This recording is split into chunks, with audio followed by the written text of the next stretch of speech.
हाँ जी, हम लोग पढ़ रहे हैं हमारी बिजनेस एनवायरनमेंट की यूनिट। ठीक है, उसी सीरीज में हम लोग आज आगे बढ़ते हैं। आज का हमारा जो टॉपिक है वो है कॉर्पोरेट सोशल रिस्पॉन्सिबिलिटी।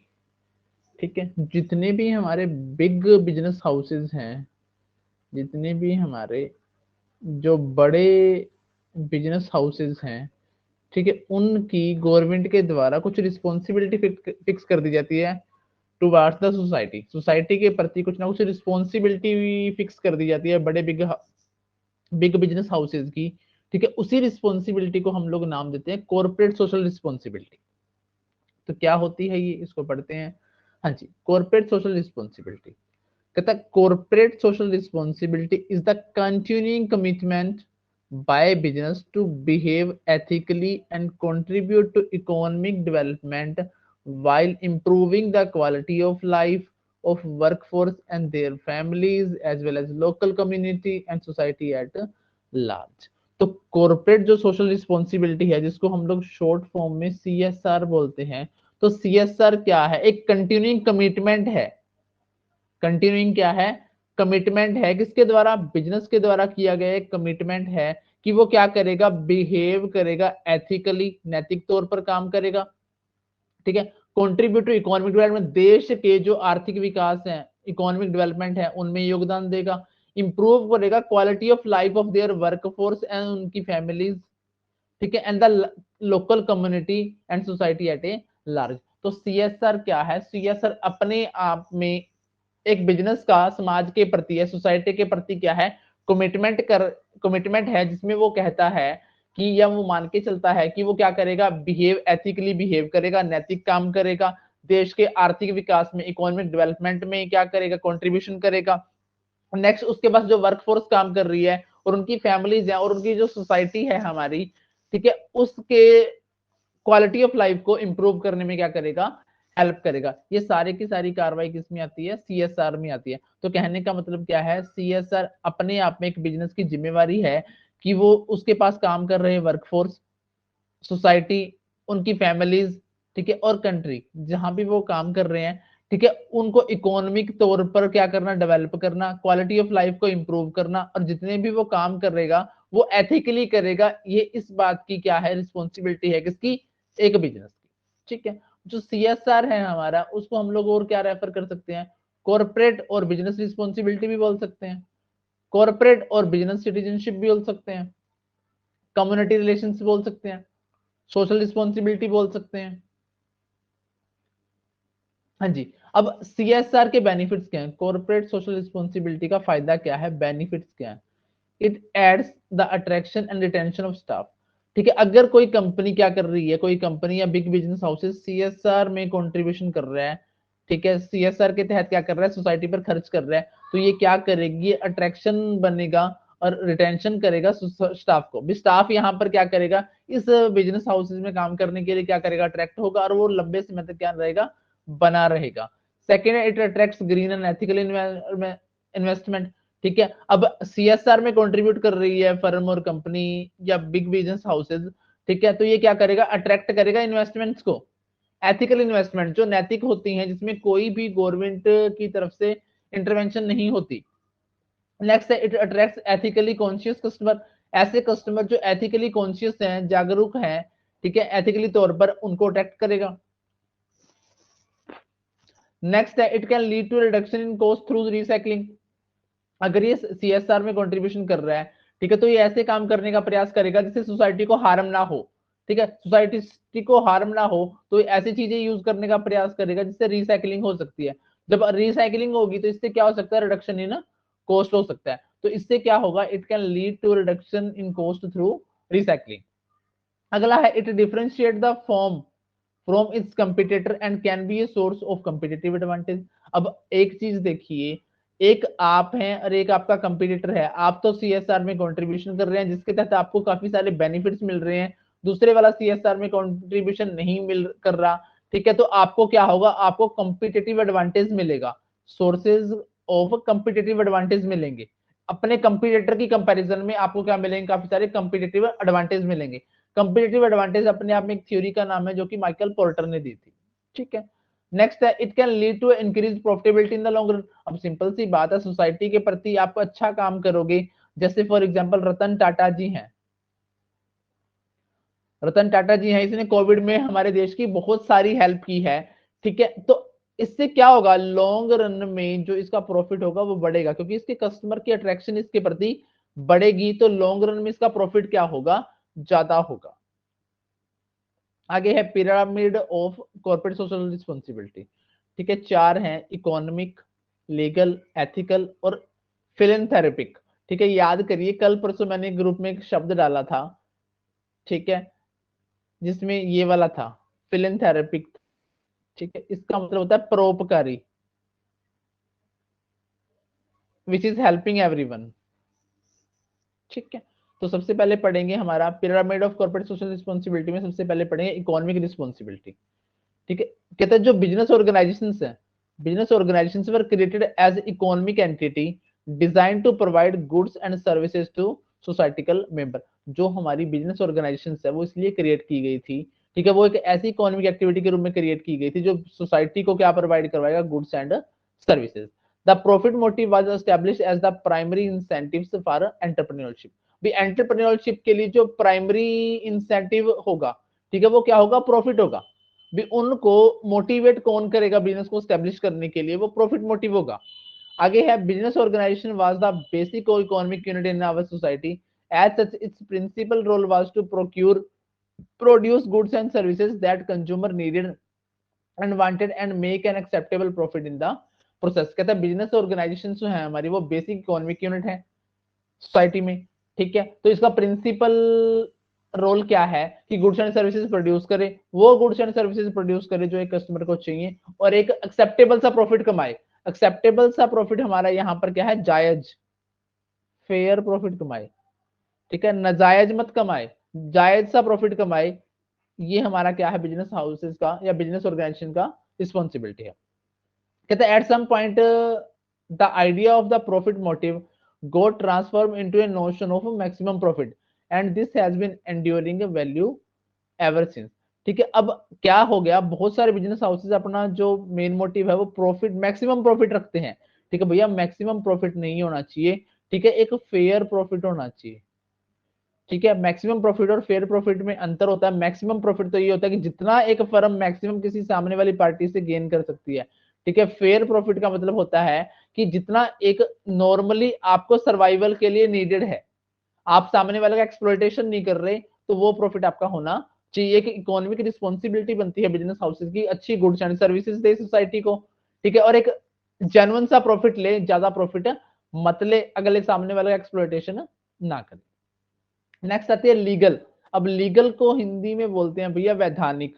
वैधानिक या लीगल में चीजें आती हैं रूल्स, लॉ एटसेट्रा, ठीक है। कहता है society hasn't only sanction business to operate according to the profit motive, same time business expected to comply with the laws. अब सिंपल सी बात है कि एक अकेली सोसाइटी अगर बिजनेस को सैंक्शन कर दे कि आप प्रॉफिट कमाने के पर्पज से बिजनेस कर लो या काम कर लो, तो ऐसा नहीं चल सकता। सेम टाइम बिजनेस हाउसेस को क्या करने पड़ते हैं, जो लॉज हैं रिलेटेड टू बिजनेस है, रूल्स हैं, ठीक है, वो काम करने पड़ते हैं, वो फुलफिल करने पड़ते हैं, ठीक है। तो कहते हैं society hasn't only sanction business to operate according to the profit motive, at the same time business expected, business को आशा रहती है कि वो क्या करना चाहिए, comply with the laws regulations proclaimed by the federal, संघीय मतलब central government, state government, local government, as the ground rules under which business must operate. भी कहने का मतलब यह है कि जहां पर आप बिजनेस लगा रहे हो या बिजनेस स्टार्ट कर रहे हो, बिजनेस स्टेब्लिश कर रहे हो, तो वहां के रूल्स, स्टेट गवर्नमेंट के रूल्स और फेडरेशन या सेंट्रल गवर्नमेंट के रूल्स को आपको फॉलो करते हुए ही बिजनेस स्टेब्लिश करना है। सिर्फ प्रॉफिट पर्पज से ही बिजनेस आपको स्टेब्लिश नहीं करना, विद द लॉ आपको बिजनेस रन करना है। कहता as a partial fulfilment of the society social contract between business and the society, firm are expected to pursue their economic mission within the framework of the law। कहता है ये क्या कहता है कि as a partial fulfilment of, अगर आपने social contract पूरा कर दिया है समाज सोसाइटी और बिजनेस और सोसाइटी के बीच में जो कॉन्ट्रैक्ट है वो अच्छे से सही फुलफिल हो गया, तो इस दौरान वो अपना जो इकोनॉमिक मिशन है, ठीक है, with in the framework of law, नियमों के अंदर रहते हुए पूरा कर सकता है, तो legal responsibility reflect a view of codified, codified का मतलब क्या होता है, जिसमें कोड अवेलेबल हो, मतलब रूल्स एंड रेगुलेशंस रिलेटेड ही हो गया। तो legal responsibility reflect a view of codified ethics in the sense that the they embody basic notions of fair operations as established by our law makers. भाई कहने का मतलब ये है कि जो लीगल रिस्पॉन्सिबिलिटी रिफ्लेक्ट करती हैं, ठीक है, उसमें क्या होंगे, वो किसको शामिल करेगा, कोड्स, रूल्स, इन सबको क्या करते हुए, शामिल करते हुए अपने ऑपरेशंस क्या कराएगा, फेयर ऑपरेशन चलाएगा। फेयर ऑपरेशन का मतलब क्या है कि सारा काम अपने रूल्स रेगुलेशंस को शामिल करते हुए ही करेगा। They are depicted as the next layer on the pyramid to portray their historical development, but they are appropriately seen as coexisting with the economic responsibilities as fundamental prospects of the free enterprise system। कहता है they are depicted as the, ये next layer है हमारी economic के बाद, हमारी ये जो नई लेयर जिसको हम लोग पढ़ रहे हैं लीगल वाली, ये नेक्स्ट लेयर है पिरामिड पोर्ट्रे की, ठीक है, to portray their historical development, but they are approximately seen as coexisting. भैया अगर आपने देखो, सीधी सी बात है, ये इकोनॉमिक वाली और ये लीगल वाली दोनों की दोनों क्या है, जुड़ी हुई हैं। अगर आप प्रॉपर तरीके से ही legal rules and regulations follow करोगे, तभी आप जो इकोनॉमिक मोटिव है, आपका मिशन है प्रॉफिट अर्न करना, ठीक है, और जेन्युइन प्रॉफिट कमाना, वो आप कर सकते हो। इस बात का मतलब ये है कि ये दोनों आपस में क्या है, को एग्जिस्टिंग है, आपस में जुड़े हुए हैं, economic responsibility and legal responsibility. Next आता है एथिकल। एथिकल को हम लोग बोलते हैं नैतिक, मोरल जिसको हम लोग बोलते हैं। एल्दो इकोनॉमिक एंड लीगल रिस्पॉन्सिबिलिटीज एम्बडी का मतलब होता है शामिल करना।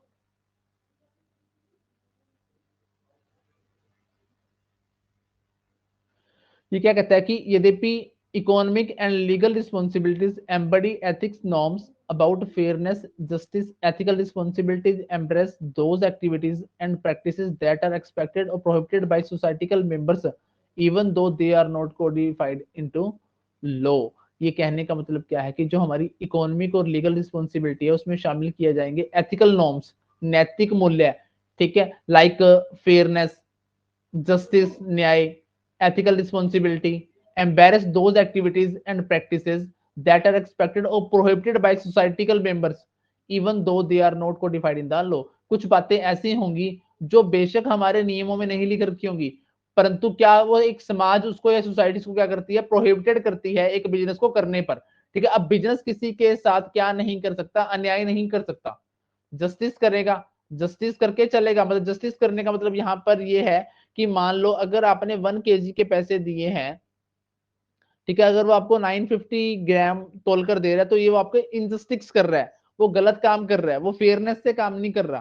तो ये भी एक बिजनेस हाउसेस की रिस्पॉन्सिबिलिटी बनती है कि अपने काम के दौरान अगर उसने इकोनॉमिक और लीगल चीजें कंप्लीट करनी है, तो एथिकल चीजों को भी, एथिकल रिस्पॉन्सिबिलिटीज को भी क्या रखना है, ध्यान में रखना है। तो एथिकल रिस्पॉन्सिबिलिटी एम्बडी दो स्टैंडर्ड, एथिकल में क्या आएगा, वो स्टैंडर्ड आएंगे, वो नॉर्म्स आएंगे, expectations that reflect a concern for what consumer, employees, shareholder and community regard as fair, just or in keeping with the respect or protection of stakeholders moral right। कहता है ethical responsibility में शामिल किया जाएगा उन standards को, उन नियमों को, उन एक्सपेक्टेशंस को जो रिफ्लेक्ट करते हैं कि एक कंज्यूमर है, जो एक एम्प्लॉइज है, शेयर होल्डर है और कम्युनिटी है, जिसको आप लोग फेयर, जस्ट और रिस्पेक्टिव तौर पर प्रोटेक्शन कहते हो, उन सब स्टैंडर्ड नॉर्म्स और एक्सपेक्टेशन को शामिल किया जाएगा, जिससे एक कंज्यूमर को, एक एम्प्लॉइज को, शेयर होल्डर को, एक सोसाइटी को क्या मिलती है, सुरक्षा मिलती है। और उनके जो मोरल राइट है, मोरल राइट का मतलब यहाँ पर क्या है, जो उनके नैतिक अधिकार हैं, जिससे उनकी क्या होती है, सुरक्षा मिलती है, उनको प्रोटेक्शन मिलती है, उन सब स्टैंडर्ड्स को, नॉर्म्स को फॉलो करना पड़ेगा। अब कंज्यूमर को जो मोरल राइट्स हैं या कंज्यूमर को जो प्रोटेक्शन है कैसे मिलेगी, उसका एक्सप्लॉयटेशन ना हो, ठीक है, और जो इंप्लॉइज है उसको फेयर रेमुनरेशन मिले, शेयर होल्डर को फेयर रिटर्न मिले। ये सारे के सारे क्या है, इनके मोरल राइट्स हैं, अभी इनको मिलने चाहिए ये चीजें, ठीक है, अच्छी क्वालिटी की चीजें मिले, ये कंज्यूमर का राइट है, ठीक है। तो ऐसा क्या है कि हमने पढ़ा इकोनॉमिक रिस्पॉन्सिबिलिटी, इकोनॉमिक रिस्पॉन्सिबिलिटी में क्या है कि एक बिजनेस को क्या करना चाहिए, वो गुड्स एंड सर्विसेज प्रोवाइड करवानी चाहिए जो एक कंज्यूमर चाहता है, और जेन्युइन से प्रॉफिट पर कमानी चाहिए, एक्सप्लॉइटेशन नहीं करना चाहिए। फिर आपने पढ़ी लीगल, भी एक बिजनेस को अगर आपने स्टैब्लिश करना है तो उसके अंदर तहत जो रूल्स रेगुलेशंस हैं उसको आपको क्या करना पड़ेगा, मानकर चलना पड़ेगा। तीसरा है एथिकल। एथिकल का मतलब क्या है, नैतिक काम करना है, अनएथिकल काम नहीं करना। जितने भी स्टैंडर्ड नॉर्म्स एक्सपेक्टेशंस हैं कंज्यूमर की, एम्प्लॉइज की, शेयर होल्डर की, कम्युनिटी की, वो पूरा करते हुए चलना है। हाँ जी, नेक्स्ट है फिलेंथेरेपिक रिस्पॉन्सिबिलिटी, ये सबको शामिल करेगा, इसके अंदर तीनों के रूल आएंगे। ठीक है, फिलेंथेरेपिक का मतलब मैंने आपको कल शायद उसमें डाला था, इसका मतलब था परोपकारी, समवन हु हेल्प ऑल, सबकी सहायता करने वाला। philanthropy encompasses those corporate actions that are in response to societal expectation that business be good corporate citizen। कहता है philanthropy encompasses those corporate action, इसके अंदर सारे के सारे वो एक्शन शामिल किए जाएंगे जिससे एक रिस्पॉन्स पता चलता है कि सोसाइटी क्या आशा करती है कि एक बिजनेस कैसा बनेगा, एक अच्छा सिटीजन बनेगा। अगर बिजनेस एक अच्छा सिटीजन बनेगा तो वो क्या करेगा, वो अच्छी गुड्स एंड सर्विसेज देगा, जायज प्रॉफिट रखेगा, इंप्लॉयमेंट देगा, सोसाइटी को हार्म नहीं करेगा। ये सब चीजें उसके अंदर शामिल करेंगी। This include activity engaging in act और programme to promote human welfare और गुडविल। भी सीधी सी बात है, अगर ह्यूमन वेलफेयर और गुडविल को प्रमोट करना है तो वो क्या करेगा, वो कोई भी ऐसा काम नहीं करेगा, वो क्या करेगा, अच्छी गुड्स एंड सर्विसेज प्रोवाइड करवाएगा जिससे हमारा इकोनॉमिक वाला पर्पज पूरा हो गया, जायज प्रॉफिट रखेगा, proper rules and regulations follow करेगा। तीसरी बात, एथिकल काम करेगा, अनएथिकल काम नहीं करेगा। तो तब ये सबको फॉलो करेगा, तभी वो क्या बन पाएगा, एक गुड सिटीजन बनकर काम करेगा एक बिजनेस। ठीक है, और गुड सिटीजन बनकर काम करेगा तो ऑटोमेटिकली क्या हो जाएगा, ह्यूमन का वेलफेयर हो जाएगा। जब उसको गंदी चीजें नहीं मिलेंगी, उसका एक्सप्लॉइटेशन नहीं होगा, उसको नकली सामान नहीं बेचा जाएगा, जायज प्रॉफिट लिया जाएगा, सरकार के रूल्स एंड रेगुलेशंस फॉलो किए जाएंगे, तो ऑटोमेटिकली वो क्या बन जाएगा, फिलैंथ्रोपिक रिस्पॉन्सिबिलिटी पूरी हो जाएगी। कहने का मतलब क्या है कि जो फोर्थ वन है हमारा ये, इसके अंदर ऑल थ्री जो हमारे पिरामिड था उसकी क्वालिटीज पाई जाएंगी। अब सीएसआर की जरूरत क्यों है, आवश्यकता क्यों है हमें सीएसआर की, to fulfil long run self interest of the organisation. अगर एक ऑर्गेनाइजेशन को लंबे समय तक चलना है तो सीएसआर की जरूरत है। बेटर पब्लिक इमेज बनानी है जनता में आपने, तो भी सीएसआर की जरूरत है। मिसयूज ऑफ रिसोर्सेज रोकने हैं, अवॉइड करने हैं, तो भी सीएसआर की जरूरत है। एनवायरमेंटल डैमेज को कम करना है, तब भी सीएसआर की जरूरत है। इकोनॉमिक और सोशल वेलफेयर के लिए भी किसकी जरूरत है, सीएसआर की जरूरत है। क्योंकि सीएसआर क्या करता है, समाज के प्रति बिजनेस हाउसेज की रिस्पॉन्सिबिलिटी क्रिएट कर देता है कि आप सोसाइटी में रहते हुए, बिजनेस करते हुए, बिजनेस को समाज को गंदा नहीं करेंगे और समाज को बेनिफिट्स प्रदान करेंगे। तो सीएसआर का क्या फायदा होगा, इससे self interest of the organisation बनता है, पब्लिक में इमेज अच्छी बनती है, रिसोर्सेज का मिसयूज नहीं होता, एनवायरमेंटल डैमेज कम होता है, सोशल वेलफेयर होता है कम्युनिटी का। अब सीएसआर में क्या क्या शामिल किया जाता है, कहता है conducting business in ethical way and in the interest of the wide community. अब सिंपल सी बात क्या है कि सीएसआर में क्या होगा, आपको बिजनेस कंडक्ट करना है एथिकल वे में, मतलब नैतिक तौर पर, विदाउट हार्मिंग द सोसाइटी और पीपल ऑफ सोसाइटी। ठीक है, यानी कि सोसाइटी के इंटरेस्ट के अकॉर्डिंग आपको क्या करना है, एथिकल वे में बिजनेस करना है। Responding positively to the emerging societal priorities and expectation. Society की आपकी सोसाइटी की जो प्रायोरिटीज हैं और जो उनकी एक्सपेक्टेशंस हैं उसके ऊपर आपने पॉजिटिवली रिस्पॉन्ड करना है। ठीक है, being a good citizen in the society, balancing share holder interest against the interest of wider community. ठीक है, जो शेयर होल्डर का इंटरेस्ट है उसको बैलेंस बनाकर चलना है against the interest of the community. ठीक है, भी कहने का मतलब क्या है, यहां पर जर्नल इंटरेस्ट को प्रेफरेंस देनी है रेदर देन इंडिविजुअल, मतलब सोसाइटी के इंटरेस्ट को ध्यान में रखते हुए ही आपको काम करना है। ठीक है, अब 3 P's ऑफ सीएसआर है, पीपल, प्लैनेट और प्रॉफिट। इसके अंदर 3 P कौन कौन से आते हैं सीएसआर में, पीपल, प्लैनेट एंड प्रॉफिट। ठीक है, अब इकोनॉमिक रिस्पॉन्सिबिलिटी ऑफ कॉर्पोरेशन में क्या आता है, financial profit, economic growth and assets creation. ठीक है, जो आर्थिक जिम्मेवारी है कॉर्पोरेशन की, क्या जिम्मेवारी है, ठीक है, एक कॉर्पोरेशन है जो हमारा, ठीक है, उसकी इकोनॉमिक रिस्पॉन्सिबिलिटी क्या है, ठीक है, फाइनेंशियल प्रॉफिट, इकोनॉमिक ग्रोथ करना, असेट्स क्रिएशन करना, economic impact through business processes such as, जो इकोनॉमिक इम्पैक्ट क्या पड़ता है बिजनेस के थ्रू, आउटसोर्सिंग होती है, नॉलेज इनोवेशन होती है, सोशल इन्वेस्टमेंट होती है, मॉनेटरी सपोर्ट्स फॉर एनजीओ। भी एक जो बिजनेस हाउसेस है, ठीक है, उसका इकोनॉमिक इम्पैक्ट क्या पड़ता है सोसाइटी पर। आउटसोर्सिंग का मतलब क्या है कि आप कुछ काम बाहर के लोगों से करवाते हो, ठीक है, आपकी कोर एक्टिविटी आप खुद परफॉर्म करते हो और जो दूसरी एक्टिविटीज है वो बाहर के लोगों से परफॉर्म करवाते हो, तो बाहर से लोगों को एम्प्लॉयमेंट मिलता है आउटसोर्सिंग में, ठीक है। नॉलेज इनोवेशन, आप रिसर्च करते रहते हैं। सोशल में इन्वेस्टमेंट करते हो, सोशल में इन्वेस्टमेंट करने का मतलब क्या है कि जहां आप बिजनेस स्टैब्लिश कर रहे हो वहां आपने कोई स्कूल खुलवा दिया, कॉलेज खुलवा दिया, हॉस्पिटल खुलवा दिया, सोसाइटी में इन्वेस्टमेंट कर रहे हो। फिर अगली बात, आप एनजीओ को, नॉन गवर्नमेंट ऑर्गेनाइजेशन जो होती हैं उनको आप क्या करते हो, हेल्प करते हो मॉनेटरी तौर पर।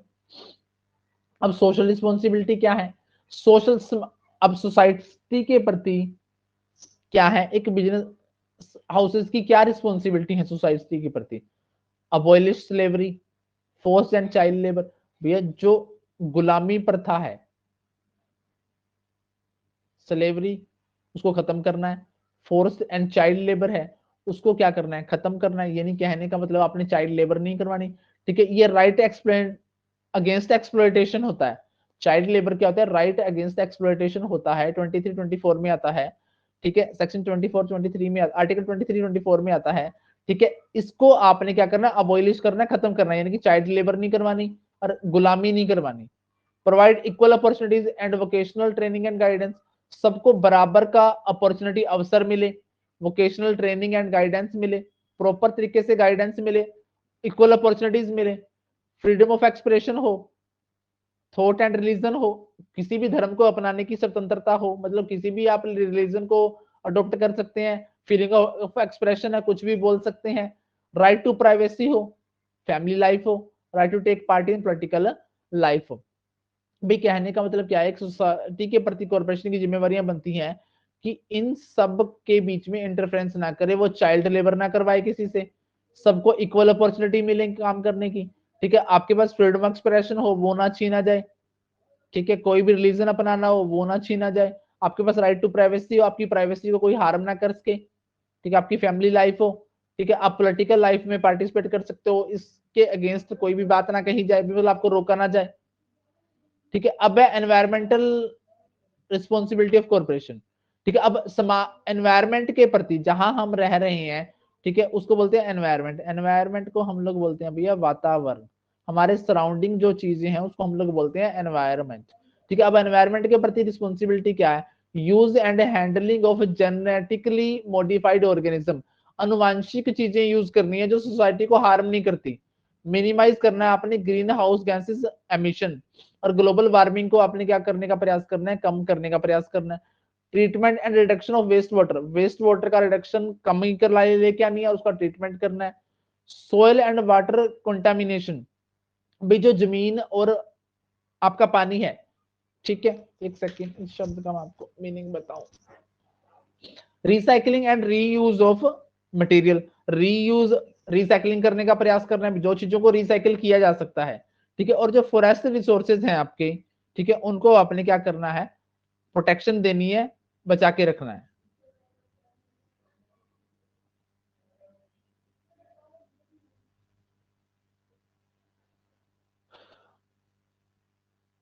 इसका मतलब होता है, कंटेमिनेशन का मतलब क्या होता है,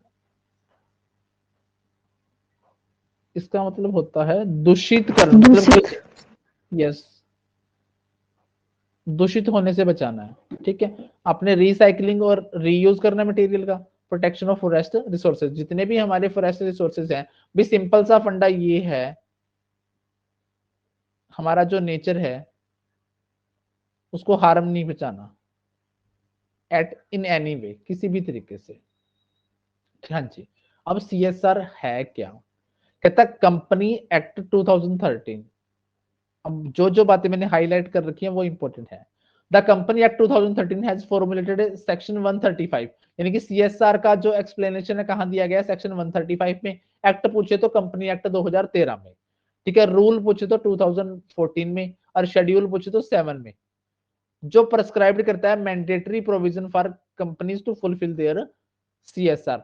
ये मैंडेटरी प्रोविजन कहां दिए गए हैं, भी आपसे सीएसआर के बारे में पूछे कि सीएसआर का एक्सप्लेनेशन कहाँ है, कहाँ वर्णन किया गया है, तो आप कहेंगे जी कंपनी एक्ट 2013, सेक्शन पूछे सीएसआर रिलेटेड तो 135, आपसे शेड्यूल पूछे तो आप लोग कहेंगे जी 7th शेड्यूल में इसके एक्सप्लेनेशन दिया गया है। यहाँ पे लिखा गया है कि जो सीएसआर के प्रोविजंस है वो मैंडेटरी हैं कंपनीज के लिए। ठीक है, अब एप्लीकेबिलिटी ऑफ प्रोविजन, ये सवाल आता है, यहां से सवाल आता है सीएसआर में। अब एक कंपनी कुछ नीचे लिखी गई शर्तें पूरी करेगी, ठीक है, तो उसके तहत सीएसआर अप्लाई हो जाएगा।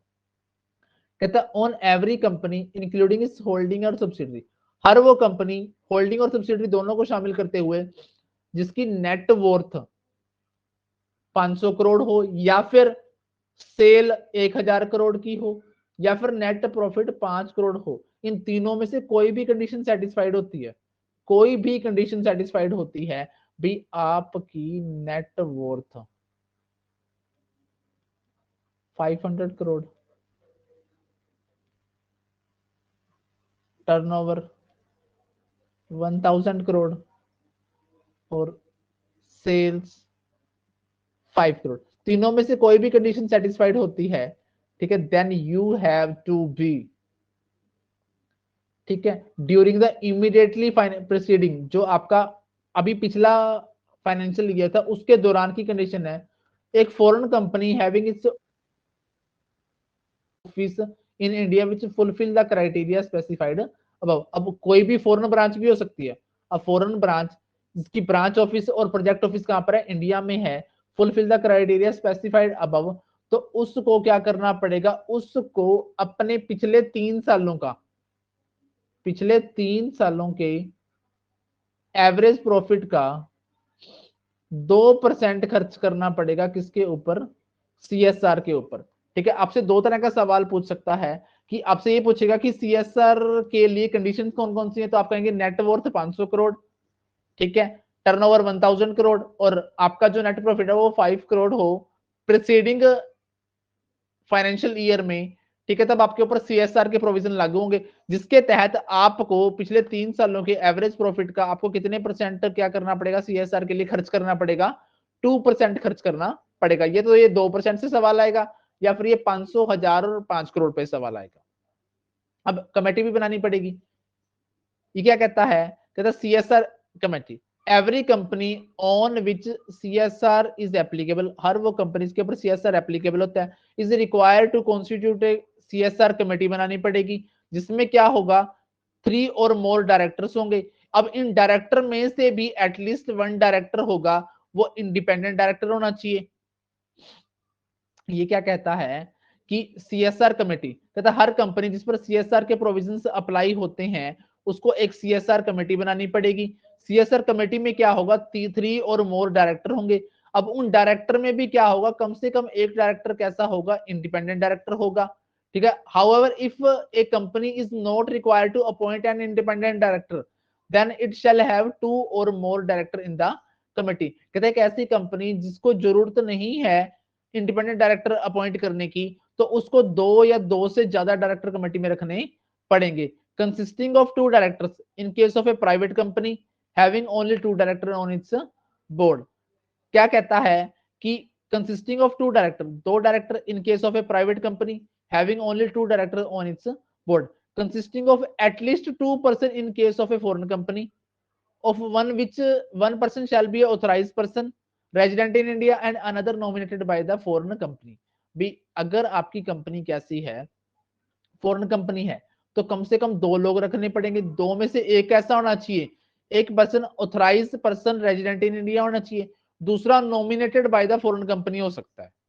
ठीक है, तो सीएसआर कमेटी क्या है, सीएसआर कमेटी में अगर आपको 3 या 3 से ज्यादा डायरेक्टर रखने हैं तो एक डायरेक्टर इंडिपेंडेंट रखना पड़ेगा। अगर आप 2 या 2 और मोर डायरेक्टर रखते हो तो इंडिपेंडेंट डायरेक्टर रखने की जरूरत नहीं है। ठीक है, प्राइवेट कंपनी के लिए मिनिमम कितने डायरेक्टर रखने जरूरी है, 2 डायरेक्टर रखने जरूरी है।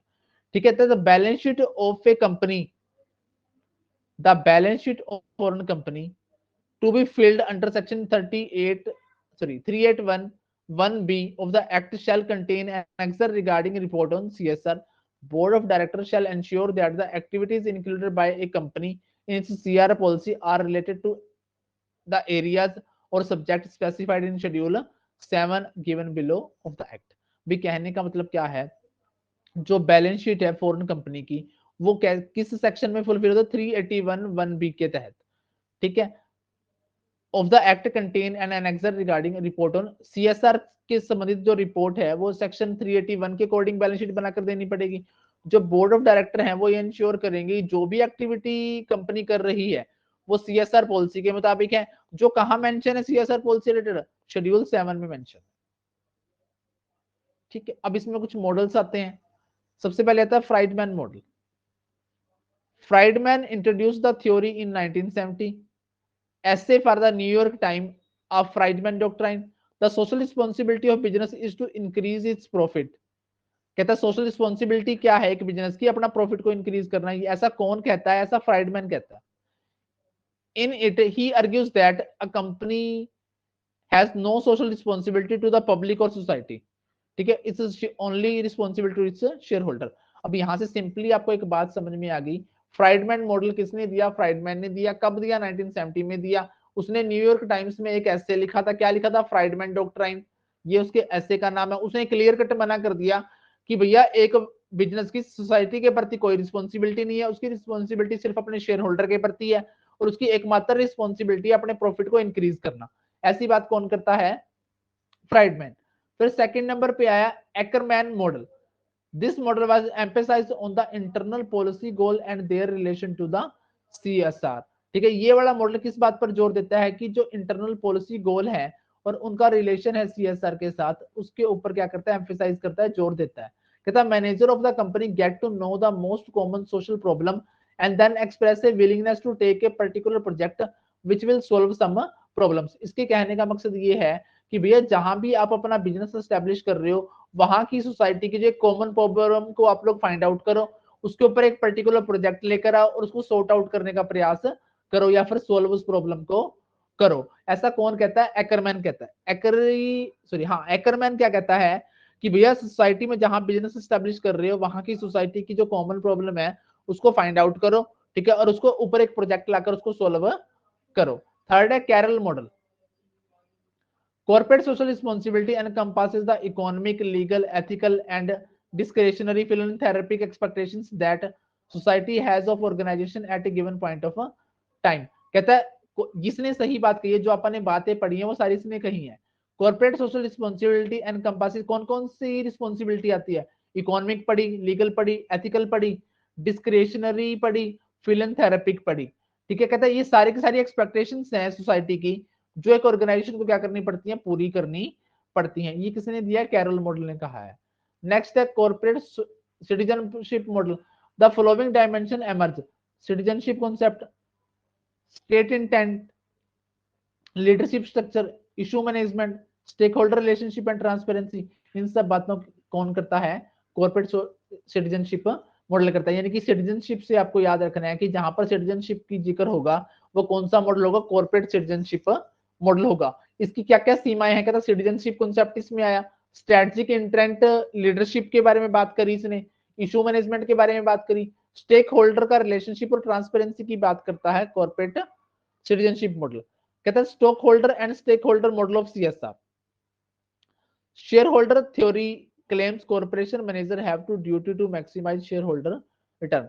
अब जो आप देखो हर बंदा अपने पॉइंट ऑफ व्यू से सोचेगा, शेयर होल्डर क्या सोचते हैं, शेयर होल्डर की थ्योरी कहती है कि जो मैनेजर्स हैं उनकी ड्यूटी बनती है कि वो शेयर होल्डर के रिटर्न को क्या करें, मैक्सिमाइज करें, ठीक है। स्टेक होल्डर की थ्योरी क्या कहती है कि notes that it is the business manager's ethical duty to both corporate shareholder and the community at large, the activities that benefit the company don't harm the community। अब share holder तो कहते थे कि भैया ऐसा काम करना चाहिए जिससे शेयर होल्डर की रिटर्न मैक्सिमम हो, परंतु जो स्टेक होल्डर कहते हैं कि भैया कंपनी को कोई भी ऐसा काम नहीं करना चाहिए जिससे क्या हो, कम्युनिटी का हार्म हो, उसको ऐसे काम करने चाहिए कि शेयर होल्डर भी बेनिफिट में रहे और कम्युनिटी का भी क्या हो, नुकसान ना हो, ठीक है जी।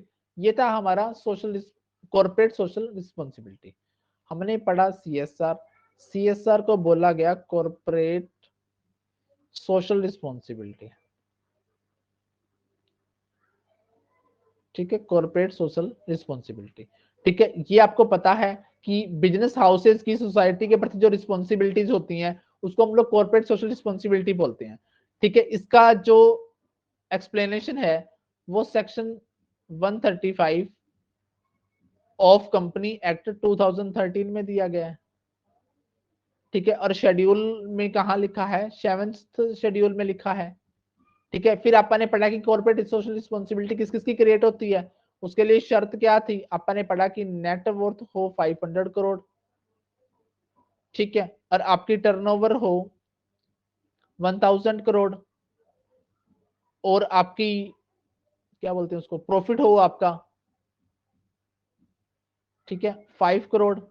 ठीक है, ये इमीडिएटली प्रीसीडिंग ईयर में हो, प्रीसीडिंग फाइनेंशियल ईयर में अगर ये कंडीशन सेटिस्फाइड हो जाती है, ठीक है, तो आपको लास्ट 3 ईयर के एवरेज प्रॉफिट का 2% क्या करना पड़ेगा, सीएसआर के लिए खर्च करना पड़ेगा। ठीक है, फिर अपन ने इसके मॉडल्स पढ़े थे, इकोनॉमिक पिरामिड पढ़ा था, लीगल पढ़ा था, लीगल के बाद अपना आया था एथिकल, आया था एथिकल के बाद अपना फिलैंथेरेपी का आया था। ये ऐसे चला था, नीचे इकोनॉमिक था, ठीक है, फिर अपना लीगल था, फिर अपना एथिकल था, देन अपना फिलैंथेरेपिक था। ठीक है, ये ऐसे पिरामिड बन के चला था ऐसे। ठीक है, इकोनॉमिक आ गया, लीगल आ गया, देन अपना थर्ड नंबर पे अपना एथिकल आ गया, फोर्थ अपना आ गया ऐसे ई एल सॉरी ई। ठीक है, ये ई इकोनॉमिक है, ये लीगल है, ये एथिकल है, ये फिलैंथेरेपिक है। ठीक है, ये अपन ने पढ़े। फिर अपन ने फ्राइडमैन का मॉडल पढ़ा। फ्राइडमैन क्या कहता था कि भैया सोशल रिस्पॉन्सिबिलिटी नहीं होती सोसाइटी के प्रति बिजनेस की, उसकी एकमात्र सोशल रिस्पॉन्सिबिलिटी शेयर होल्डर के प्रति होती है। ठीक है, फिर एकरमैन का मॉडल पढ़ा अपन ने। ठीक है, फिर अपन ने सिटीजनशिप वाला मॉडल पढ़ा, देन शेयर होल्डर और स्टेक होल्डर की थ्योरी पढ़ी। ये सारे का सारा अपन ने किसके अंदर जिक्र किया है, सीएसआर कॉर्पोरेट सोशल रिस्पॉन्सिबिलिटी के अंतर्गत। ठीक है जी, आया समझ में आपको? आपकी आवाज नहीं आ रही संगीता। सर आगे